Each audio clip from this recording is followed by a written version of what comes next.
सुशील पासी जी, न्याजी नदीम जी, रविकांत जी, are के साहू जी,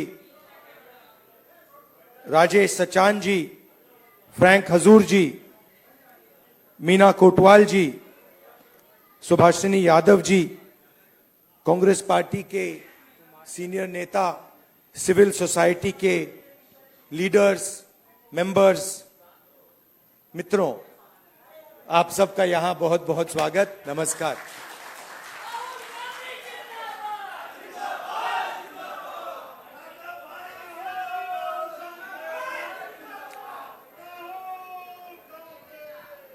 कुछ दिन पहले, सबसे पहले आपका बहुत बहुत धन्यवाद कि आप सब यहां डिस्कशन के लिए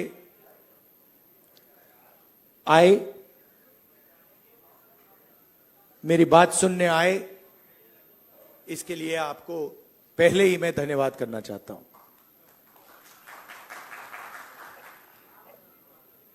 कुछ दिन पहले मैं रायबरेली गया था और वहां मुझे मोची की दुकान दिखी तो मैं वहां रुक गया। मैं उनके पास जाके बैठ गया, समझना चाहता था ये कर क्या रहे हैं। बातचीत हुई और मैं उनको देख रहा था। मोची हैं, हाथ में अनलिमिटेड स्किल थी उनकी।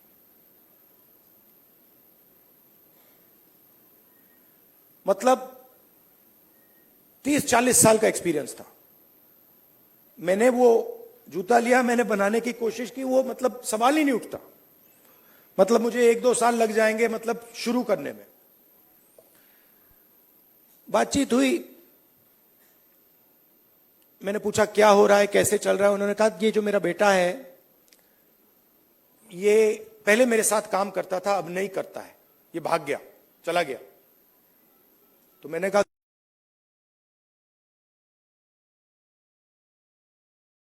नहीं है।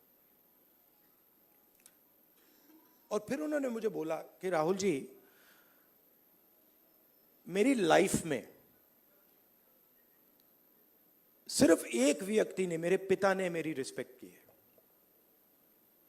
और किसी ने मेरी रिस्पेक्ट नहीं की। और ये सब लोग मेरा मजाक उड़ाते हैं। तो मैंने कहा, उनसे कहा कि तुम्हें मालूम कैसे कि मजाक उड़ाते हैं? नहीं, कभी कभी तो मुझे सीधा बोल देते और कभी कभी दूसरे लोग मुझे आके कहते हैं। मैं जब जा रहा था मैं सोच रहा था इतना हुनर है, इतनी स्किल है और किसी से इनको इज्जत नहीं मिल रही। और ऐसे हजारों लोग हैं। और ये हिंदुस्तान में हर रोज हो रहा है। इस देश में हुनर की इज्जत है ही नहीं।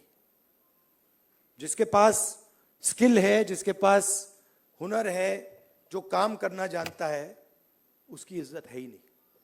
रियलिटी है ये देश की। और ये सारे के सारे जो नेटवर्क्स हैं, 21वीं सदी में हम इसको नेटवर्क कह सकते हैं। चाहे ये बढ़इयों का नेटवर्क हो, मोचियों का नेटवर्क हो, धोबियों का नेटवर्क हो, इन सब में बहुत गहरी स्किल छुपी हुई है। हाथ मिलाने से पता लग जाता है। आप धोबी से हाथ मिलाइए, वो ऐसा दबाता है हवा निकल जाती है। मैंने किया है। वो जैसे पकड़ता है ऐसे लगता है कि भैया 10-15 लोगों ने पकड़ लिया हाथ। आप बढ़ई का हाथ पकड़िए, उसमें दिख जाता है।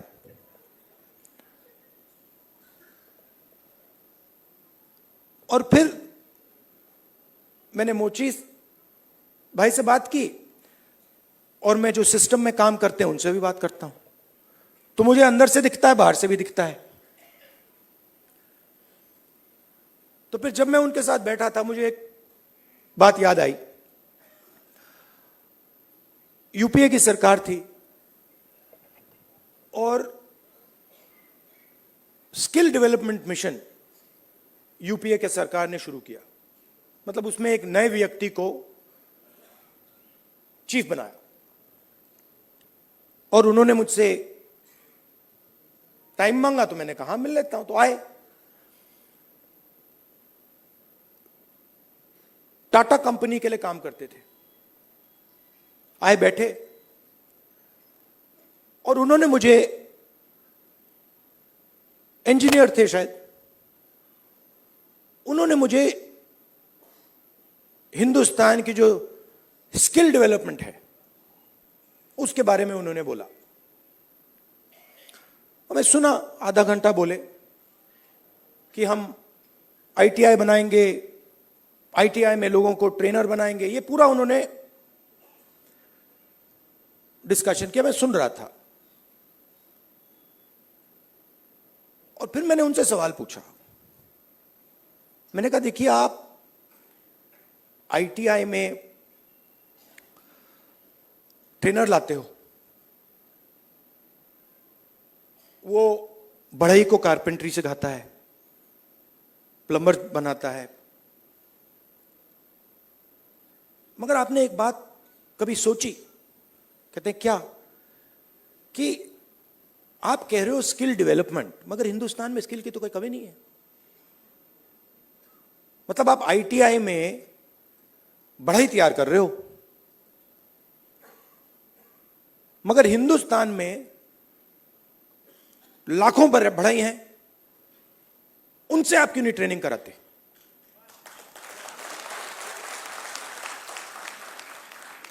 तो ये थोड़ा चौंक गए। मतलब, मैंने कहा मतलब बता देता हूं। मान लीजिए आपको नाई ट्रेन करने हैं, आप सर्टिफिकेशन सेंटर खोल दीजिए। हर डिस्ट्रिक्ट में आप एक सर्टिफिकेशन सेंटर खोल दीजिए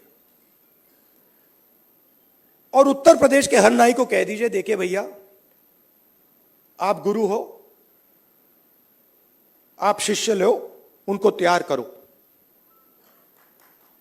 अपनी दुकान में तैयार करो और फिर उनको सर्टिफाई करो। अगर आपके जो शिष्य हैं सर्टिफाई हो जाएंगे, आपको हम 100, 200, 500, 1000 रुपए बैंक अकाउंट में डाल देंगे। मतलब जो स्किल का नेटवर्क है उसका प्रयोग क्यों नहीं करते आप? बिल्कुल चुप हो गए। मतलब मुझे देख रहे थे कि ये मतलब व्यक्ति पागल है, इसको क्या हो गया। मतलब आप आईटीआई में, अच्छा मजे की बात बताऊं, ये जो हमारे ये मोची भाई हैं, इन्होंने मुझे बोला कि राहुल जी, मोदी जी ने नया प्रोग्राम शुरू किया, मुझे वहां बुलाया, मैं गया और फिर मुझे कहते हैं कि आपकी ट्रेनिंग कराएंगे। राहुल जी, मैं तो 40 साल से मोची का काम कर रहा हूं। सुनो, मैं वहां गया, वो जो उनका ट्रेनर था उसको मैं सिखा के आ गया।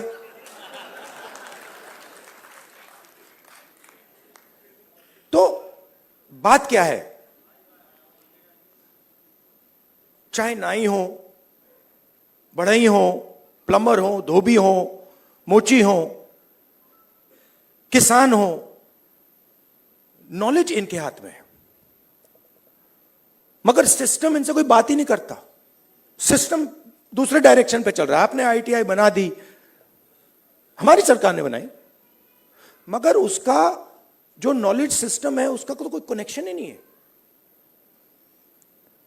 तो मैंने उनसे कहा, देखो मैं आपको बताता हूं, अगर आपने नाई ट्रेन करने हैं, मान लो आपने हिंदुस्तान में 10 लाख नाई ट्रेन करने हैं,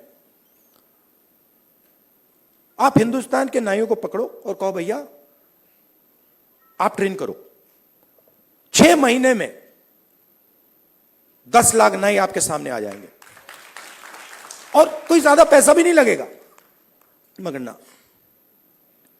तो हो क्या रहा है?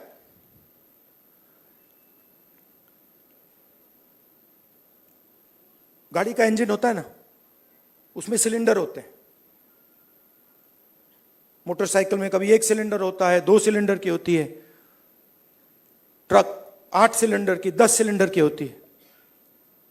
हिंदुस्तान में मान लो हिंदुस्तान के इंजन में 10 सिलेंडर है, काम सिर्फ 1 सिलेंडर कर रहा है।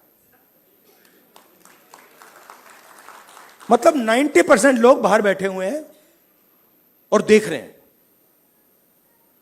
और उनकी सिस्टम में कोई भागीदारी नहीं। उनके सिलेंडर में ना पेट्रोल मिलता है, ना मेंटेनेंस होती है, ना कोई चेकिंग होती है। 1 सिलेंडर छोटा सा टक टक टक टक टक टक टक टक चल रहा है। कह रहे हैं भैया दुनिया में, और कहते हैं भैया सुपर पावर बन जाएगा। कैसे सुपर पावर बन जाएगा? 90% लोग सिस्टम के बाहर बैठे हुए हैं। हुनर उनके हाथ में है, स्किल उनके हाथ में है, ज्ञान उनके हाथ में है, उनका कोई कनेक्शन ही नहीं है। तो इसीलिए हमने जाति जनगणना की बात उठाई है। और थोड़ा कंफ्यूजन है। देखिए, बीजेपी के लोग कह रहे हैं कि भैया देखो, हम जाति जनगणना करेंगे, उसमें ओबीसी का सेक्शन दे देंगे। जाति जनगणना, सबसे पहले सिर्फ वहां ओबीसी लिखना का कोई मतलब नहीं है। अलग अलग कम्युनिटीज हैं, हम हर कम्युनिटी की लिस्ट चाहते हैं। पहली बात। दूसरी बात, हमारे लिए यह सिर्फ सेंसस नहीं है, हमारे लिए यह पॉलिसी मेकिंग का फाउंडेशन है, मतलब नींव है। और हम सिर्फ जाति जनगणना की बात नहीं कर रहे हैं। मैं यहां क्लियरली कहना चाहता हूं, जाति जनगणना से सिर्फ आबादी पता लगेगी, वो बहुत जरूरी कदम है, क्योंकि भागीदारी से पहले आबादी के बारे में पता होना पड़ेगा, क्योंकि भागीदारी तक हम बिना आबादी के तो पहुंच ही नहीं सकते। मगर आबादी लास्ट कदम नहीं है। आप यह मत सोचिए कि आइडिया यह है कि भैया जाति जनगणना हो गई, उसमें सबकी गिनती हो गई और बात वहां खत्म हो जाएगी। नहीं, यह मेरा विजन नहीं है।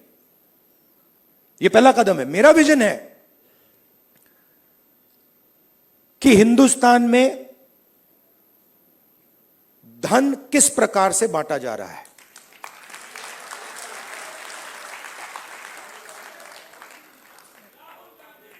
ओबीसी के हाथ में कितना है, दलितों के हाथ में कितना है, मजदूरों के हाथ में कितना है, पहली बात।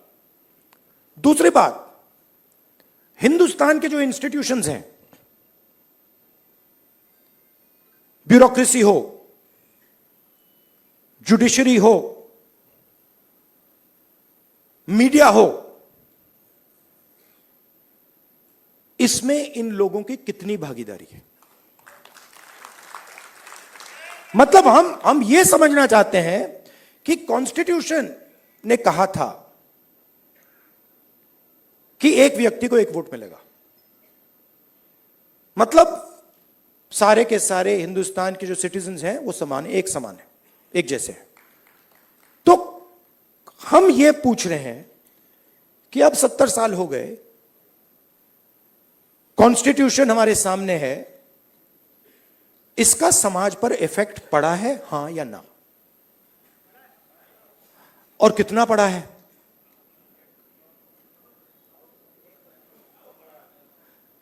पड़ा है। मगर अगर मैं कॉर्पोरेट इंडिया को देखूं और लिस्ट निकालूं और हिंदुस्तान के 500 सबसे बड़े उद्योगपतियों की लिस्ट निकालूं, मैंने निकाला है, उसमें आपको एक भी दलित, एक भी आदिवासी, एक भी पिछड़े वर्ग का व्यक्ति नहीं मिलेगा। और सिर्फ कॉर्पोरेट इंडिया की बात नहीं कर रहा हूं, आप जुडिशरी देख लीजिए, कॉर्पोरेट इंडिया देख लीजिए, मीडिया देख लीजिए। आप मुझे बता दो, नेशनल मीडिया में दलित एंकर का नाम बता दो मुझे, आदिवासी एंकर का नाम बता दो, ओबीसी एंकर का नाम बता दो, कौन है बता दो। तो नैरेटिव बनाते हैं ना। आप देखिए, हिंदुस्तान में 50% आपने कहा कि आधी आबादी ओबीसी है, उसमें आप 15% दलित जोड़ दीजिए, 8% आदिवासी जोड़ दीजिए। माइनॉरिटीज की बात मैंने अभी की भी नहीं, 73 आता है।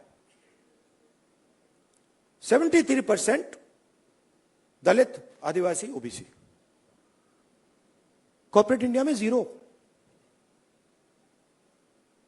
मीडिया में 0। आप हो ही नहीं।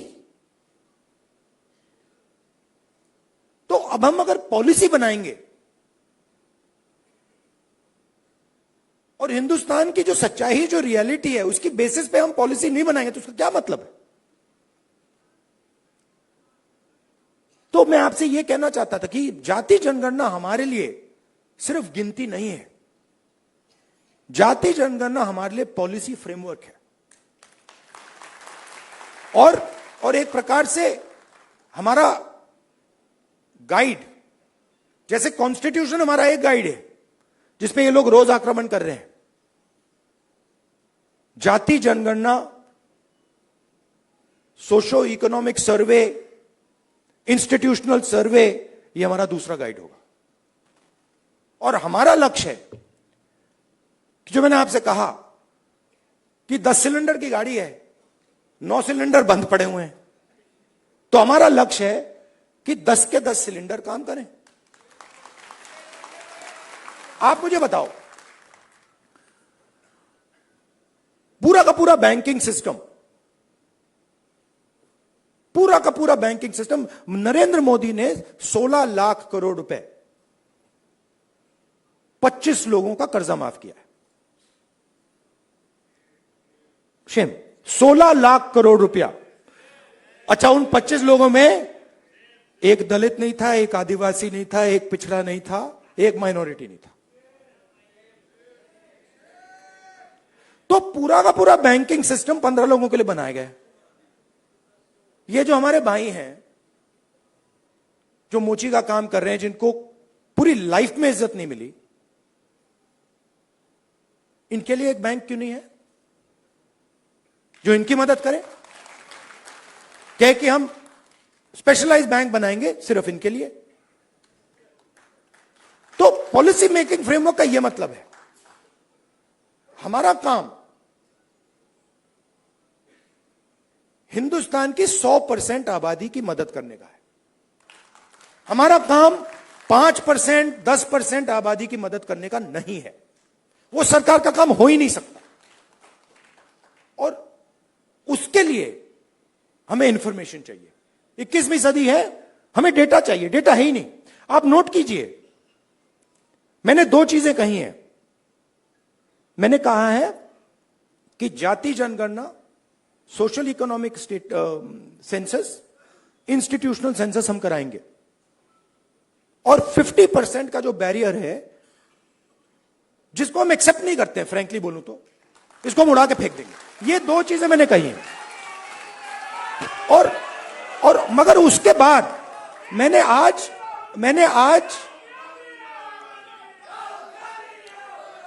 तक, सुनिए, आज तक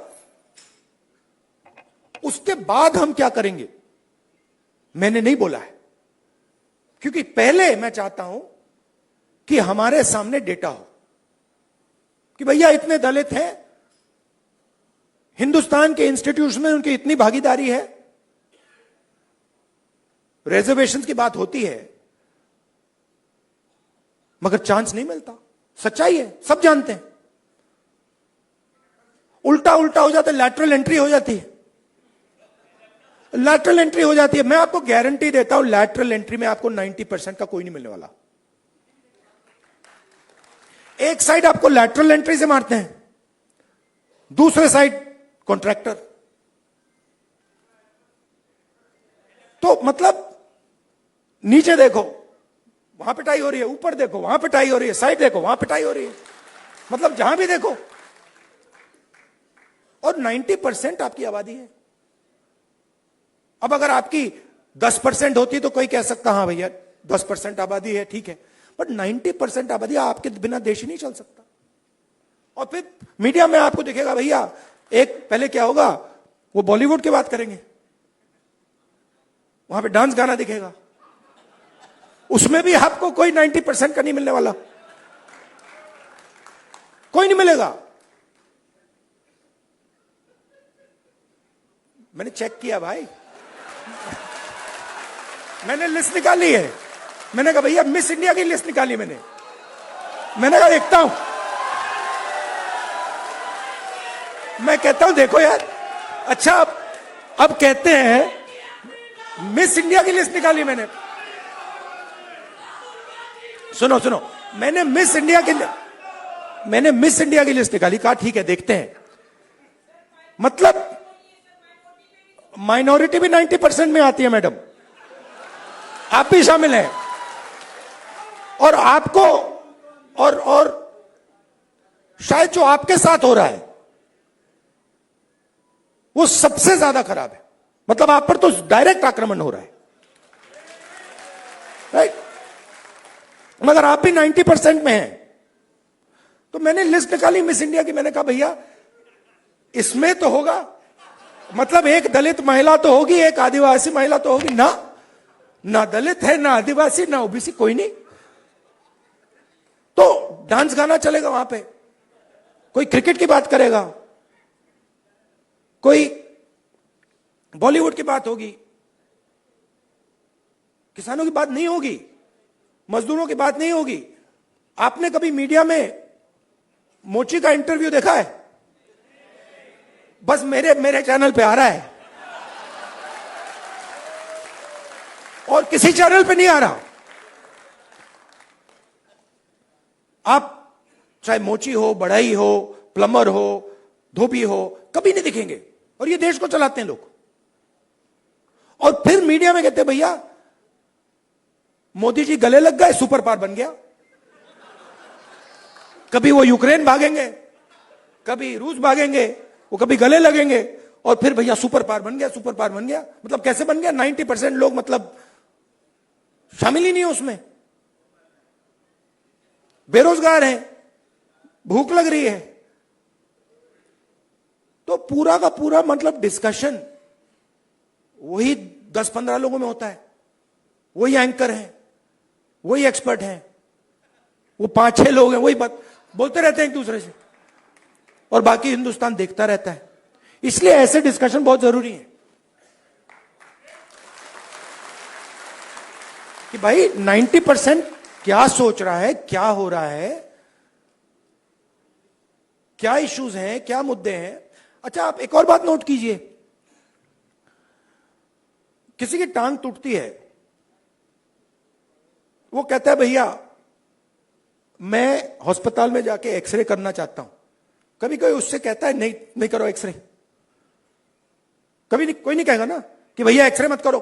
वो चिल्ला रहा है कि भैया मेरी टांग टूटी है, लोग कह रहे नहीं एक्सरे मत करो, नहीं। बट यहां ये हो रहा है, मैं कह रहा हूं जाति जनगणना करना है, एक्सरे करना है, सारी मीडिया वाले कह रहे हैं नहीं करना है। क्यों नहीं करना है? मतलब हमने उसके बाद एक शब्द नहीं बोला क्या करेंगे, हमने सिर्फ यह बोला कि भैया हमें डेटा चाहिए। दलित कितने हैं, आदिवासी कितने हैं, माइनॉरिटीज कितने हैं, जनरल कास्ट के लोग कितने हैं, गरीब जनरल कास्ट के लोग कितने हैं, और कौन सी संस्थाओं में बैठे हैं, बिजनेस में कितने हैं, बॉलीवुड में कितने हैं, मिस इंडिया में कितने हैं। बस हम पता लगाना चाह रहे हैं। सारे के सारे मीडिया वाले, मोदी जी कहते हैं नहीं भैया पता नहीं लगाओ, देश को बांट रहे हो। भाई 90% की हम बात कर रहे हैं, आप कह रहे हो देश को बांट रहे हैं। कैसे देश को बांट रहे हैं? मतलब हम सिर्फ ये कह रहे हैं कि भैया 90% लोगों के पास भागीदारी है, हां या ना, चेक करो। कहते नहीं देश को बांट रहे हो। तो जो भी संस्थाएं हैं इलेक्शन कमीशन हो, मीडिया हो, फ्री मीडिया हो,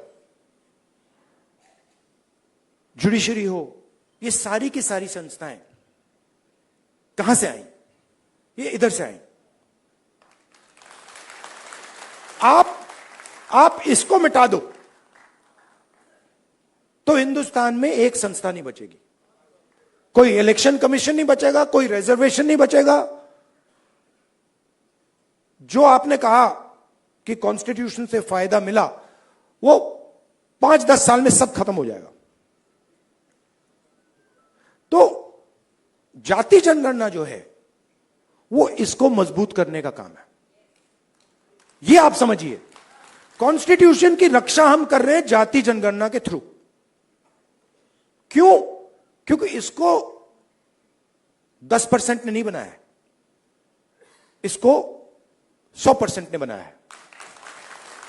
और मैं यह भी कहना चाहूंगा कि इसकी सबसे ज्यादा रक्षा आप लोग करते हो। इसकी रक्षा गरीब करते हैं, किसान करते हैं, मजदूर करते हैं, दलित, आदिवासी, पिछड़े लोग, गरीब जनरल कास्ट के लोग इसकी रक्षा ये करते हैं। अदानी जी इसकी रक्षा नहीं करते।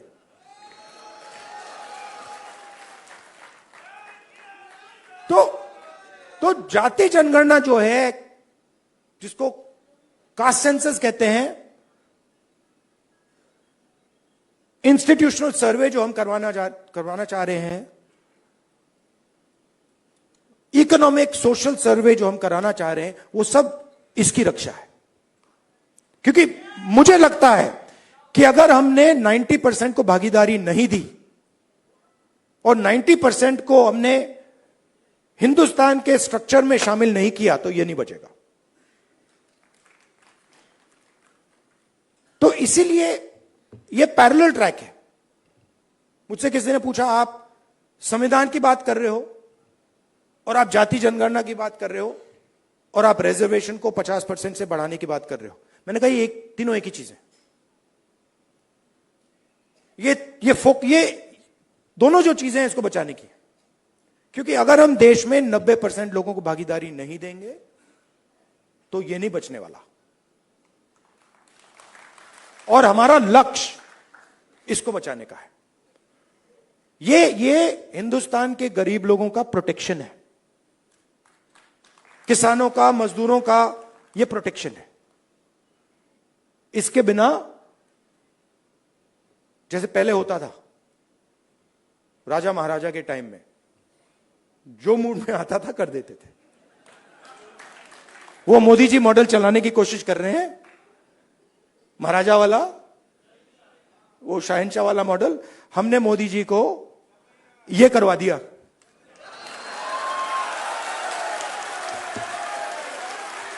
आप अपने आप को नॉन बायोलॉजिकल समझते हो। आप अपने आप को नॉन बायोलॉजिकल समझते हो। आप अपने आप को डायरेक्ट भगवान के साथ कनेक्शन समझते हो। Wrong number. Wrong number. चुनाव के एकदम बाद ये मैंने कहा, देखो हिंदुस्तान के किसानों ने, मजदूरों ने सिर झुकवा के कॉन्स्टिट्यूशन से मत्था लगवा दिया। और ये काम हम नहीं कर रहे हैं। आप मत सोचिए कि राहुल गांधी और ये सब लोग ये काम कर रहे हैं। नहीं, ये हिंदुस्तान के अंदर से आवाज आ रही है। हम उस आवाज को सुन रहे हैं बस। और ये जो स्ट्रेंथ है, जो शक्ति है, ये हिंदुस्तान के अंदर से आ रही है, हिंदुस्तान के गरीब लोगों से आ रही है, और इसको कोई रोक नहीं सकता। अब अगर कोई सोचे, मैं आपको बता देता हूं, पॉलिटिकल बात बता देता हूं, आप लिख लो। अगर कोई सोचे कि जाति जनगणना को रोका जा सकता है या 50% बैरियर को रोका जा सकता है, मैं आपको बता रहा हूं वो सपने देख रहा है। ये होगा ही होगा। इसको रोका नहीं जा सकता है। ना जाति जनगणना रोकेगा, ना सोशो इकोनॉमिक सर्वे रोकेगा, ना इंस्टीट्यूशनल सर्वे रोकेगा, ना 50% का बैरियर रहेगा। ये तीन सारे के सारे उड़ेंगे। क्योंकि हिंदुस्तान की जनता ने ये मन बना लिया है, ऑर्डर आ गया है, जनता से ऑर्डर आ गया है। अब आपको प्रधानमंत्री जी को यह बात एक्सेप्ट कर देनी चाहिए और ऑर्डर लागू कर देना चाहिए, और अगर नहीं करेंगे तो फिर दूसरे प्रधानमंत्री करेंगे। आपके साथ देखिए, मैं आपको अंत में एक बात बताना चाहता हूं। देखिए, मैंने अब 2004 से मैं पॉलिटिक्स कर रहा हूं, ठीक है, और एक प्रकार से काफी सीखने को मिला मुझे। बीजेपी वालों ने मुझे तंग किया, डिस्टर्ब किया, उनको मैं गुरु मानता हूं कि इन्होंने ही मुझे सिखाया, इनके बिना मैं नहीं सीख सकता था। मैं बता रहा हूं, आप लोग नहीं सिखाते मुझे, आप लोग मुझसे प्यार करते हो, आप नहीं सिखा सकते। उन्होंने मुझे सिखाया, तो वो एक प्रकार से मुझे उन्होंने डायरेक्शन दी, भैया क्या नहीं करना है, उधर देखो, वो नहीं करना। तो एकदम मुझे पता लग जाता है, मैं सुबह उठता हूं, क्या नहीं करना, उधर देखता हूं, अच्छा वो नहीं करना, ऑटोमेटिक है। वो मेरी ओर देखते हैं, कहते हैं भैया क्या नहीं करना, वो राहुल गांधी कर रहा, मत करो। तो ये तो बिल्कुल मतलब पता नहीं आइडियोलॉजिकल है, खून की पता नहीं कौन सी लड़ाई है, बट ये मतलब शायद पता नहीं कब से चल रही है और ये खत्म नहीं होगी। मगर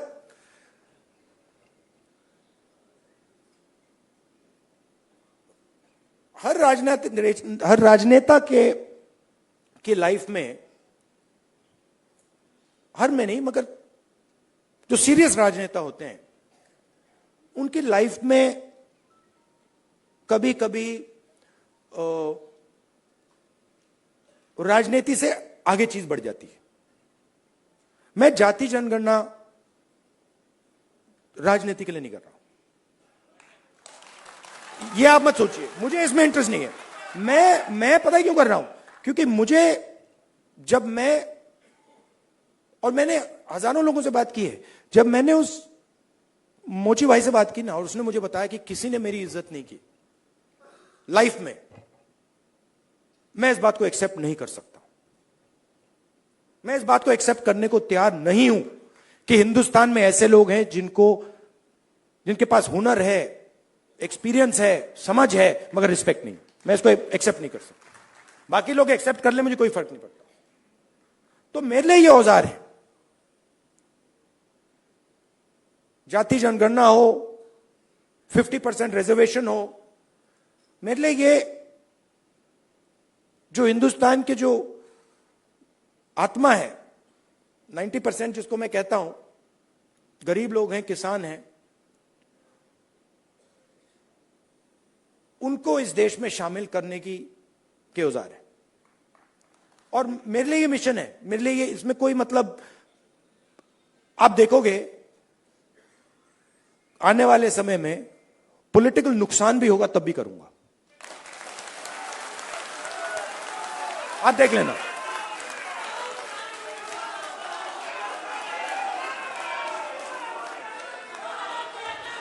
तो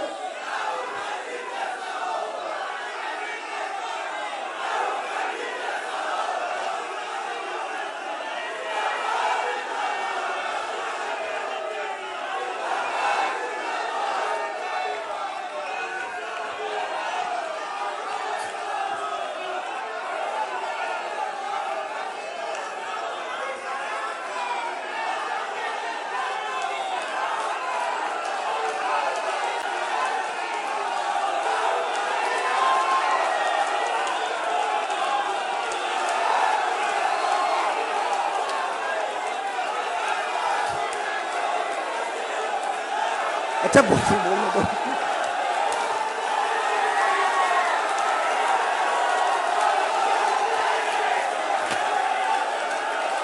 क्या बोलने तो दीजिए।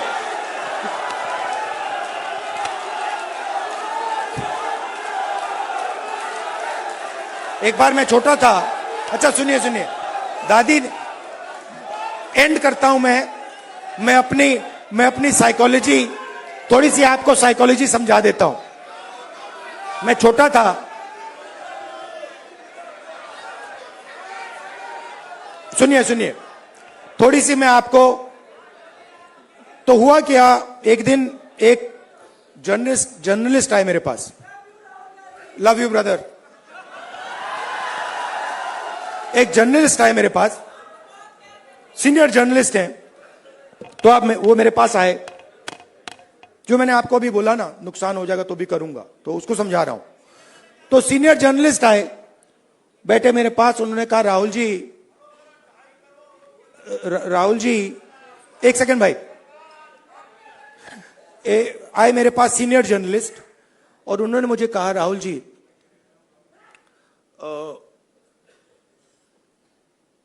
मैं पाकिस्तान के नेता थे, पता नहीं मुशर्रफ थे या नवाज शरीफ थे, मैं उनको बहुत अच्छी तरह जानता हूं, उन्होंने मुझे कहा। तो मैंने कहा, तो उन्होंने कहा कि मैं उनसे जाके मिला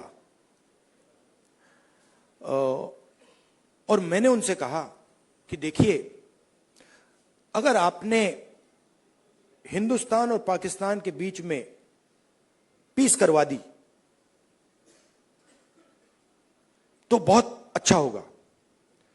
तो फिर उस व्यक्ति ने, पता नहीं मुशर्रफ था या कौन था, मुशर्रफ ने कहा क्यों? और जर्नलिस्ट ने कहा कि क्योंकि अगर आप हिंदुस्तान और पाकिस्तान के बीच में पीस करा दोगे तो सदियों के लिए लोग आपका नाम याद रखेंगे। लॉजिक ये थी। मैं सुन रहा था, मुझे बता रहे थे, मतलब कि आपको नाम याद रखवाने के लिए काम करना चाहिए। मतलब मैं सोच रहा था, और जैसे मैं सोच रहा था, सुन रहा था उनकी बात, मुझे एक बात और याद आई।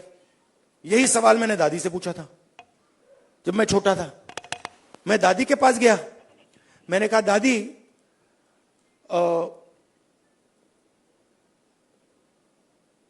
जब आप मरेंगी, मरने के बाद आपको लोग कैसे याद करना चाहिए, लोगों को आप कैसे याद करना चाहिए? दादी का जवाब पता है क्या था? मैंने कहा आप क्या चाहती हैं कि लोग आपको कैसे याद करें?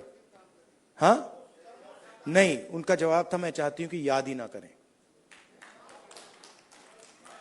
मतलब क्लैरिटी थी, मैं काम याद करवाने के लिए नहीं करता हूं, मैं काम करने के लिए करता हूं। मुझे याद शाद का कुछ नहीं लेना देना। वो ये जो याद वाला है वो नरेंद्र मोदी जी का काम है। तो मुझे, मेरी थिंकिंग है कि हिंदुस्तान के 90% की जो शक्ति है वो हिंदुस्तान को बनाने में लगे। पूरा इंजन स्टार्ट हो, 10 के 10 सिलेंडर चलें और लोगों को मजा आए कि भैया हिंदुस्तान है, इसमें भागीदारी है, इसमें रिस्पेक्ट है, इसमें आदर है, और हम सब मिलकर इस देश को आगे ले जा रहे हैं। धन्यवाद, नमस्कार।